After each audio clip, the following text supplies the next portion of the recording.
Hey, everybody. Don't you just want to settle down in a quiet little town and forget about everything? Apologies to if you can name the tune and the musician who wrote that song. That's pretty good. It's pretty obscure. I love that song though. Baker Street. Okay, that's the tune. Hey, everybody. I'm kind of in a weird mood tonight. I wasn't going to do a live stream, but then I thought, what else are you going to do? You may as well do a live stream. And, it's kind of important right now that we do one. There's some stuff going on here. And I want to talk tonight about the administrative state. Republicans eked out control of the House. And we're a nonpartisan group, by the way. We hate Republicans. We hate the Democrats. We hate both parties, quite frankly. They've very cleverly crafted the student loan problem so that they could shove it down into the partisan cracks and allow this problem to grow and fester to nationally threatening proportions. Shame on them.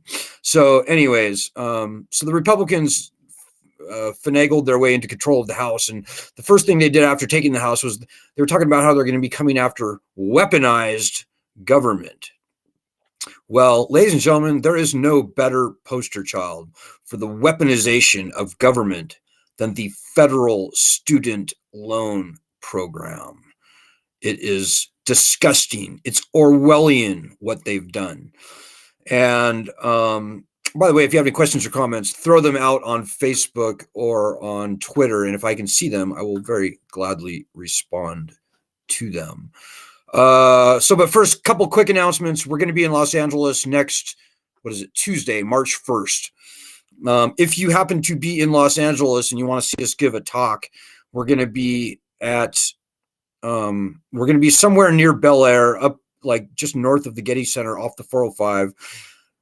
Again, I can't remember the name of the place. Anyways, if you're in Los Angeles, you have some time, March 1st, it starts between 6:30 and 7 p.m. We're going to be screening the film Lone Wolves that you can see. You can see it right now on Peacock, by the way, but we're going to be screening the film. Second thing, dudes, if you can donate, please do it.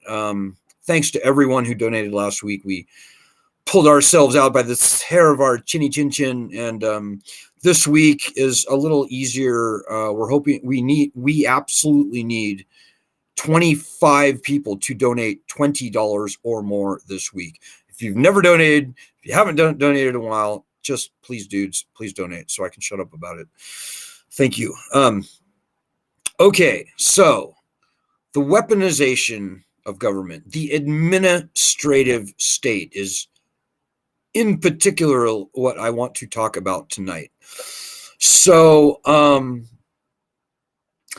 first of all, let's talk about the administrative state. The Republicans came in and they said, "Oh, we're gonna take down the administrative state." And lo and behold, a bunch of Republicans, generally attorneys general from various red states, are challenging Joe Biden's student loan cancellation.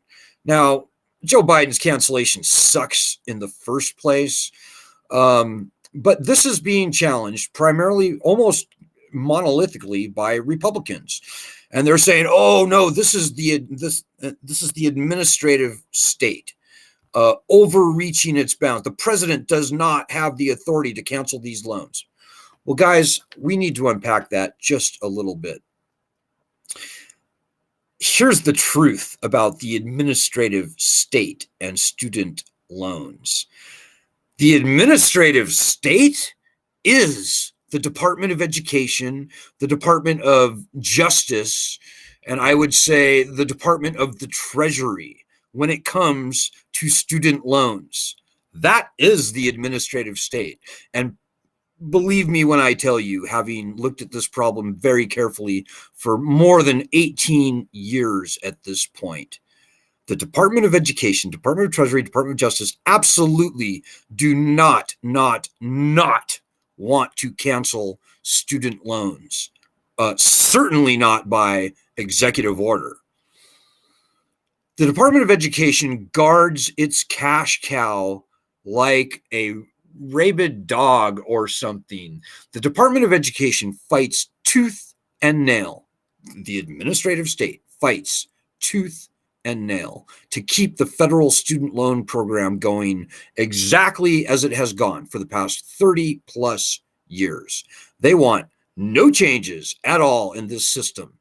And the thought of having to cancel these precious loans from which they extract ungodly amounts of unearned wealth from the citizens under this predatory loan regime is the stuff that literally knows no peer. There is nothing to compare this shameful, predatory, tyrannical money grab that the Department of Education, and I would say probably the Department of the Treasury as well, and maybe Justice off to the side, they love this thing. They do not want to cancel loans, especially by executive order. When you cancel these loans by executive order, you simply write the loans off. No money is needed from Treasury. Nothing is added to the national debt. But most importantly, the Department of Education does not get paid one thin dime when these loans are canceled. They do not like that at all. So, ladies and gentlemen, this lawsuit that we're seeing right now about Joe Biden's student loan cancellation, it's being framed in the context of, oh, this is us against the administrative state. And that is just mind-numbingly wrong. You know, this may as well be the Department of Education suing itself. The very last thing the administrative state wants is to lose this lending cash cow. Mark my words. And to that point, I wrote, I honestly don't even care about this cancellation nonsense that much anyways. It was feckless to begin with.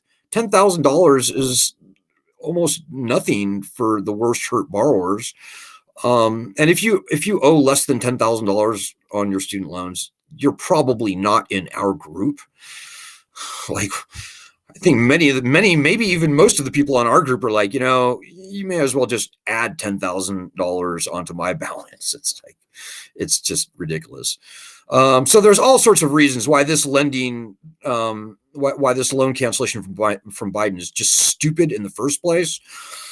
But I just felt strongly enough seeing all the machinations going behind this with the Republicans and Democrats and all the bullshit that's behind this Supreme Court case that I just felt I had to say something. So I wrote a letter today, sent a letter today to Supreme Court Justice Neil Gorsuch. I'm just going to read it here for you real quickly.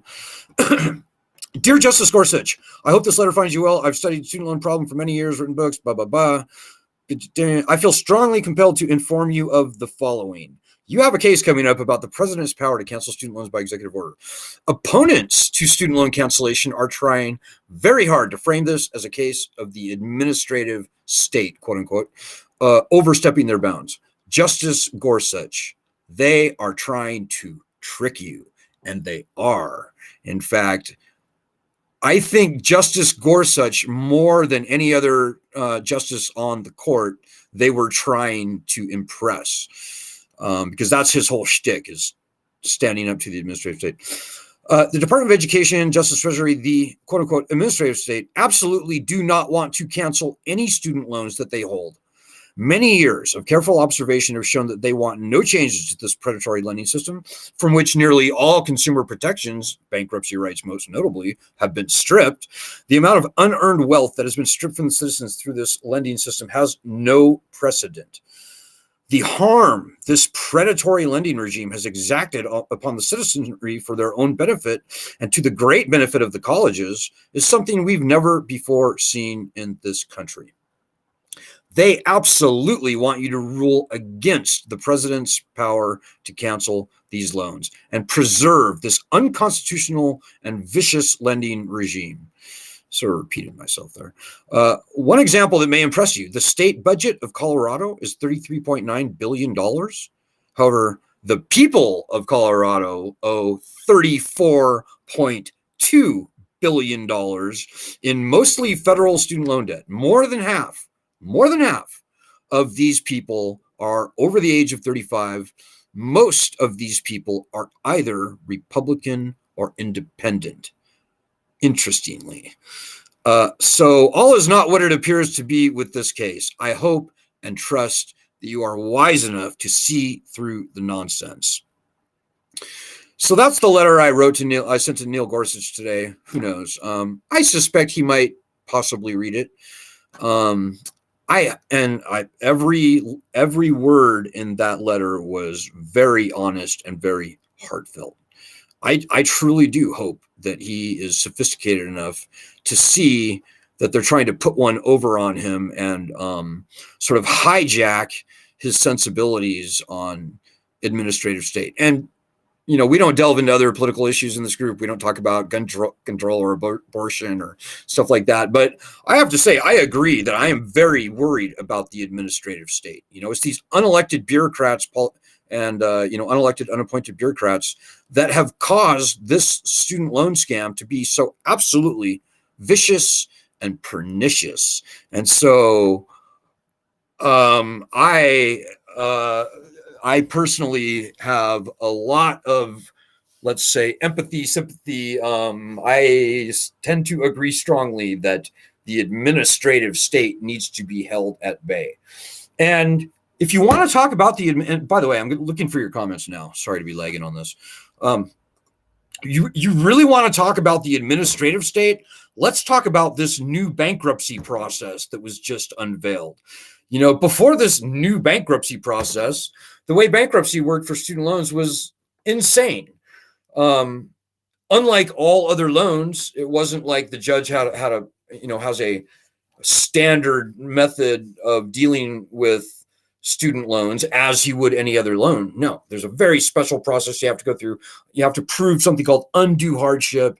In open court, there's an adversary, usually the Department of Education and its contractors that oppose you in this undue hardship adversarial proceeding.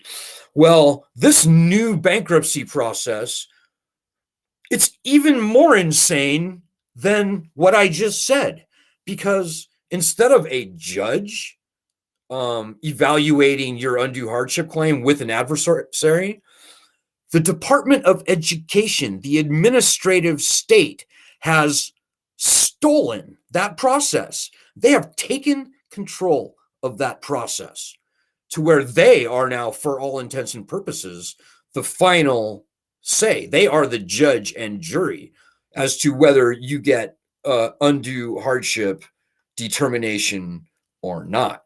Now, the way they're trying to sell this is, we, the Department of Education, we're going to be friendlier and nicer about how we determine undue hardship. But, you know, guys, I call bullshit on that, because many, many years and decades of history have shown that the Department of Education has no desire or intentions of canceling any loans if they can possibly get away with not doing that. So, quite frankly, I think the Department of Education has been getting very nervous in recent years because some bankruptcy judges have pushed the boundaries of what's an undue hardship, what's not, how do we deal with this. They've been a few maybe renegade judges, or I would say judges that actually have common sense and a heart, have been slightly more lenient in recent years in their determination of undue hardship. So this thing that we just saw with the Department of Education stealing this process and hiding it in the bureaucratic bowels of the Department of Education, which is exactly what it is, I think it was probably more of a move to prevent these sort of renegade loose cannon judges from fucking up their cash cow. Pardon my French. I think it's far more likely that that's actually what's going on. Are we going to see a huge increase in the number of people who get student loan discharges and bankruptcy? I very seriously doubt it. Could even be fewer. We don't know. The jury's out. So yeah, guys, the administrative state is very clever. And the way they handled this new bankruptcy process was just Machiavellian. And the way they are handling this Supreme Court case on student loan cancellation is freaking magnificent in its duplicity and how they are very subtly winning this game. Like the fact that the Supreme Court even chose to hear these cases and didn't just throw them out of court in the first place for lack of standing, which they probably should have done. In most cases, that's precisely what happened. That just shows you how smart, clever, conniving, and ambitious the administrative state is in keeping this loan scam that is wrecking your life and my life going. So, okay, guys, that's kind of what I had to say tonight. I'm looking for your comments right now as we speak. Sorry for lagging on that, but I hope everybody is doing well. Oh, I see Vanjie and Ruse with us tonight. I see Jackie Abron in Texas is with us tonight. Gordon Wayne Watts is with us tonight. Hey, Gordon. And I happen to know that Gordon and our Pennsylvania state chapter leader, Michael Cheney, were hanging out together in Florida earlier, I think today or yesterday or something. Gordon Wayne Watts says, talking to conservatives. Damn, Facebook doesn't let me do typos. Okay. Gordon also says, you are correct to avoid non-SLJ topics. However, we're not going into gun control here, Gordon. We don't do that. That's the way we maintain the integrity and the strength of our group. Whether you're a Republican or a Democrat, no matter what you think about abortion or gun control or immigration or any other issue, you're very welcome on this group. We have a very strong common cause here. So just don't forget that. One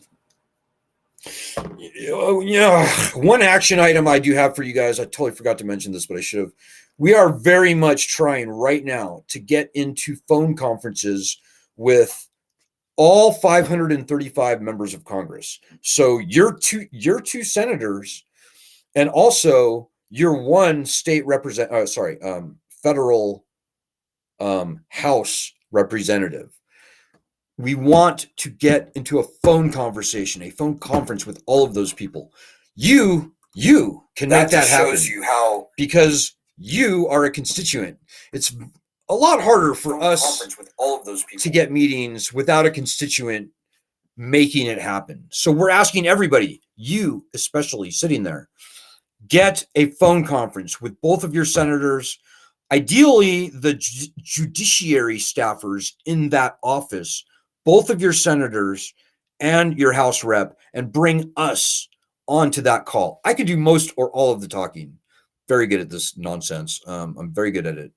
But it has to start with you. So please get us in a meeting with both of your senators and your House rep, especially if they're Republican. But we'd like to meet with everyone.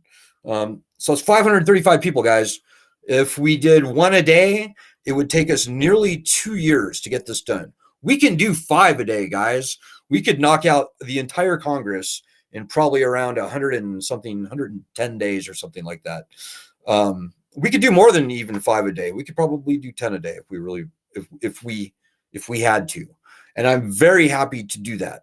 But it starts with you. If you forget everything I say tonight, remember at least that, because we are going to be baffled, buried, and bamboozled and bitch slapped, thinking of another B word, by this administrative state, ladies and gentlemen, if we do not fight. And that means if you do not fight. Hey, Benji Enru says, I saw Cicilline is leaving. Yeah, I don't know what's behind that, Benji.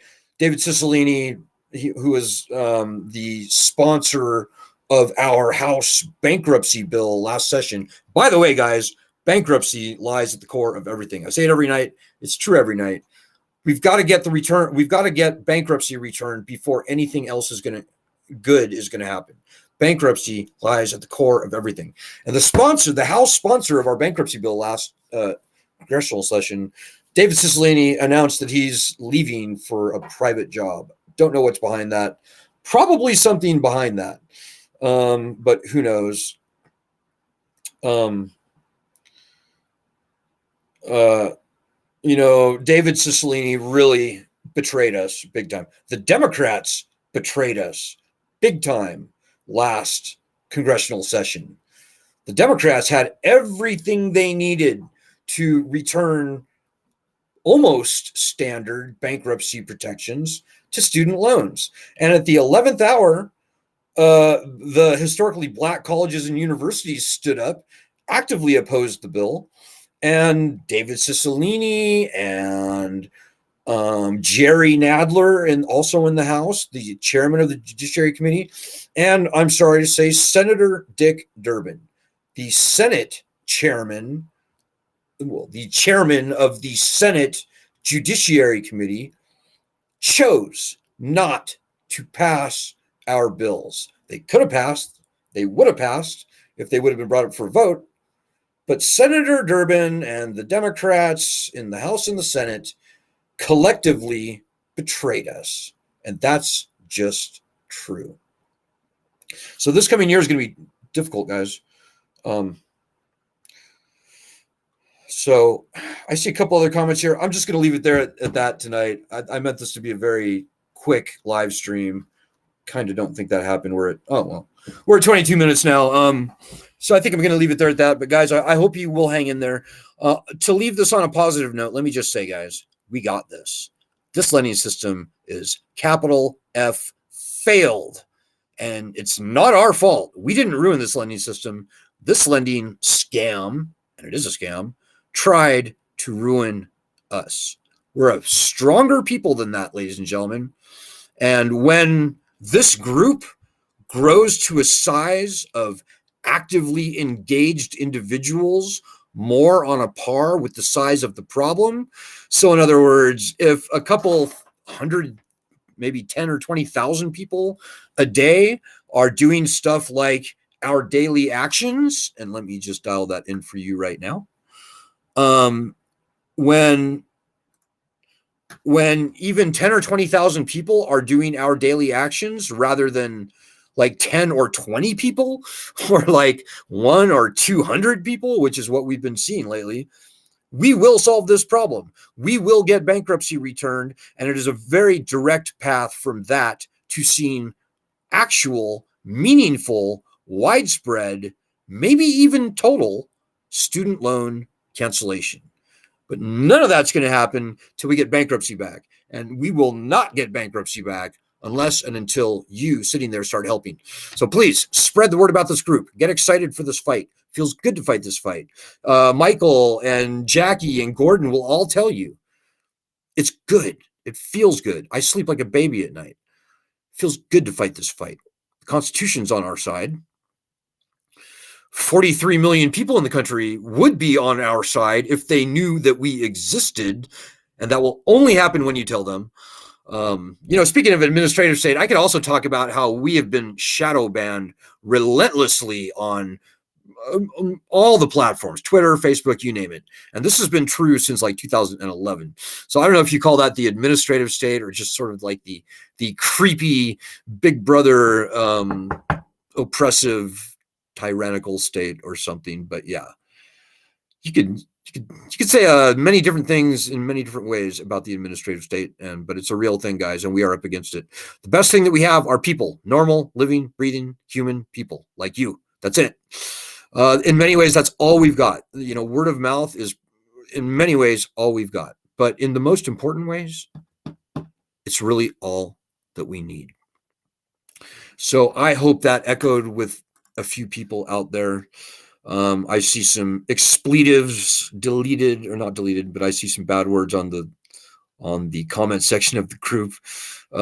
Maybe just a couple more. Gordon Wayne Watts says, I do believe your claim that HBCUs oppose us, but I'd like documented proof to expose their dishonest ass.